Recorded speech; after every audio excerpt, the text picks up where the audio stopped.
Ada sebuah puisi yang indah di dalam kitab Yesaya.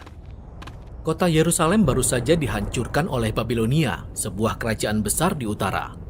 Dan semua orang Yahudi ini telah dikirim ke pembuangan, kecuali sebagian kecil yang masih tinggal di kota Yerusalem. Dan mereka berkutat dengan pertanyaan, apa yang baru saja terjadi? Apakah Allah telah meninggalkan kita?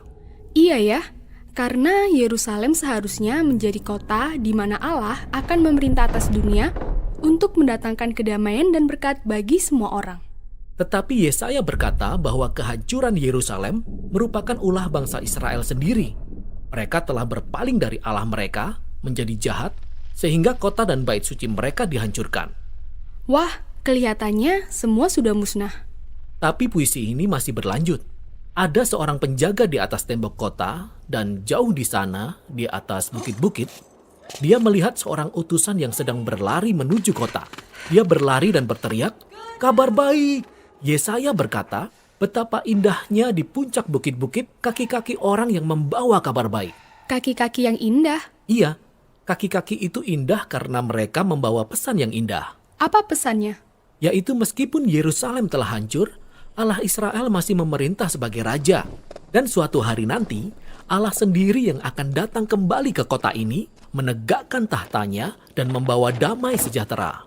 Dan penjaga itu bersorak-sorai karena kabar baik bahwa Allah mereka masih memerintah sebagai raja. Nah, di Perjanjian Baru, kita juga menemukan ungkapan ini, kabar baik, yang berasal dari kata Yunani, Euangelion, yang juga diterjemahkan sebagai Injil.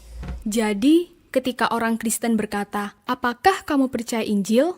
Maksudnya adalah, apakah kamu percaya pada kabar baik itu? Tapi ini bukan sembarang kabar.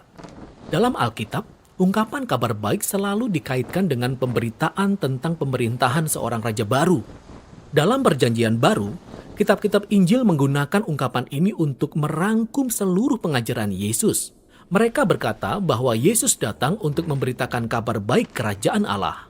Jadi, Yesus melihat dirinya sendiri sebagai utusan yang membawa kabar bahwa Allah telah memerintah sebagai raja. Iya, namun cara Yesus menggambarkan pemerintahan Allah mengejutkan semua orang.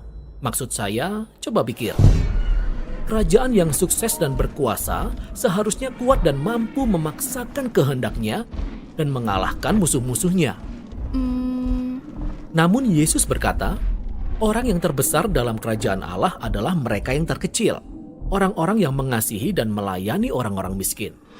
Dan ia berkata, kamu akan hidup di bawah pemerintahan Allah ketika kamu membalas kejahatan dengan mengasihi musuh-musuhmu dan mengampuni mereka serta mencari perdamaian. Jadi kerajaan ini terbalik dari kerajaan dunia. Lalu Yesus juga berkata bahwa kerajaan ini datang bersama-sama dengan Dia. Iya, sebagai contoh, ada kisah yang sangat menarik tentang seorang perwira tinggi Romawi. Dia datang memohon kepada Yesus untuk menyembuhkan hambanya. Dia bahkan menyebut Yesus sebagai tuannya, mengakui Yesus sebagai otoritas dalam hidupnya. Yesus memuji pria ini karena ia mampu melihat apa yang orang lain belum lihat. Yaitu Yesus bukan hanya memberitakan kerajaan Allah, tetapi dia juga adalah seorang raja. Maka tersiar kabar, ada seorang Yahudi dari Galilea yang berbicara dan bertindak seakan-akan dialah Raja Israel. Dia mengangkat 12 murid sebagai gambaran dari 12 suku Israel. Dia menyembuhkan banyak orang dan mengampuni dosa-dosa mereka. Semua ini menjadi ancaman besar bagi para pemimpin Israel, sehingga akhirnya mereka memutuskan untuk membunuh Yesus. Namun Yesus membiarkan mereka melakukannya. Ini tindakan yang aneh jika dilakukan oleh orang yang sedang berusaha menjadi raja.